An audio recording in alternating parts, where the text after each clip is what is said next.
প্রিয় ভিউয়ার্স, আসসালামু আলাইকুম। আমাদের কৃষি ইউটিউব চ্যানেলে সবাইকে স্বাগতম। আশা করি সকলে ভালো আছেন। আলহামদুলিল্লাহ আমিও ভালো আছি। তো প্রতিবারের মতন আজকেও একটি ছোট্ট ভিডিও নিয়ে আসলাম আপনাদের মাঝে। আপনারা ইতিমধ্যে দেখতে পাচ্ছেন যে মুরগির একটি ভিডিও আপনাদের মাঝে শেয়ার করতে যাচ্ছি। তো এই মুরগিগুলো হচ্ছে, এটিকে কালার বাগ বলে পরিচিত এটি। তো এখানে প্রায় 2200 মুরগির বাচ্চা নেওয়া হয়েছিল। তো এখানে 2200 বাচ্চা নেওয়া হয়েছিল। 2200 বাচ্চার মধ্যে মাত্র 10টা বাচ্চার মতন মারা গেছে। তো এটা একেবারেই কম। তো এর চেয়েও অনেক সময় আরও অনেক বেশিও মারা যায়। তো একেবারেই কম মারা গেছে। আসলে বিষয়টা হচ্ছে যদি আপনি সঠিকভাবে যত্ন সহকারে পালন করতে পারেন, তাহলে মারা যাওয়ার সংখ্যাটাও কমে যায়। তো কালার বাগ বাচ্চা যারা লালন পালন করতেছেন তারা অবশ্যই জানেন। আর যারা নতুন লালন পালন করতে ইচ্ছুক, কালার বাগ করতে পারেন। এগুলিকে আসলে সময় মতো ভ্যাকসিন খাওয়ানো হয়। তো 4টা ভ্যাকসিন খাওয়ানো হয়েছে এই বাচ্চাগুলিকে।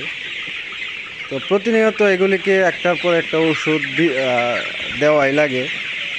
একটার পর একটা ওষুধ প্রতিনিয়ত খাওয়ানো হয়। তো আজকে এই বিষয়টাই আমি আপনাদের মাঝে শেয়ার করতে চাচ্ছি যে কালার বাগ বাচ্চা এখানে 2200 বাচ্চা নেওয়া হয়েছিল, এর মধ্যে মাত্র 10টা বাচ্চা মারা গেছে। এটা খুবই অসম্ভবই একটা বিষয়। তো বাচ্চাগুলি এটাই যদি আপনি যত্ন সহকারে পালন করতে পারেন, তাহলে মারা যাওয়ার সংখ্যাটা একেবারেই কমে যায়।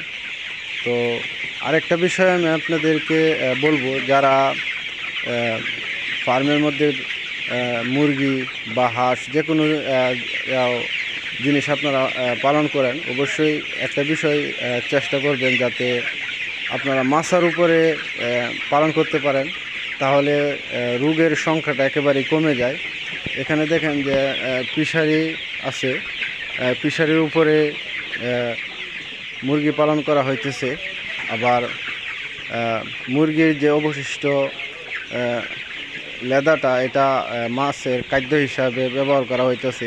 ফিশারিতে আর এক্সট্রাভাবে কোনো খাদ্য দেওয়া হয় না। তো আপনাদের মাঝে আমি পরবর্তীতে আবারও নতুন কোনো তথ্য নিয়ে আপনাদের মাঝে আসবো। তো অবশ্যই আমার চ্যানেলে যারা নতুন, অবশ্যই আমার চ্যানেলটি সাবস্ক্রাইব করে পাশে থাকা বেল আইকনটি বাজিয়ে দিবেন। আর আজকের মতন এখানে বিদায় নিচ্ছি। সকলে সুস্থ থাকবেন, ভালো থাকবেন। আর যদি আপনাদের কমেন্টে কিছু জানতে ইচ্ছুক হন, তাহলে অবশ্যই কমেন্ট করবেন, আমি আপনাদেরকে উত্তর দেওয়ার চেষ্টা করব।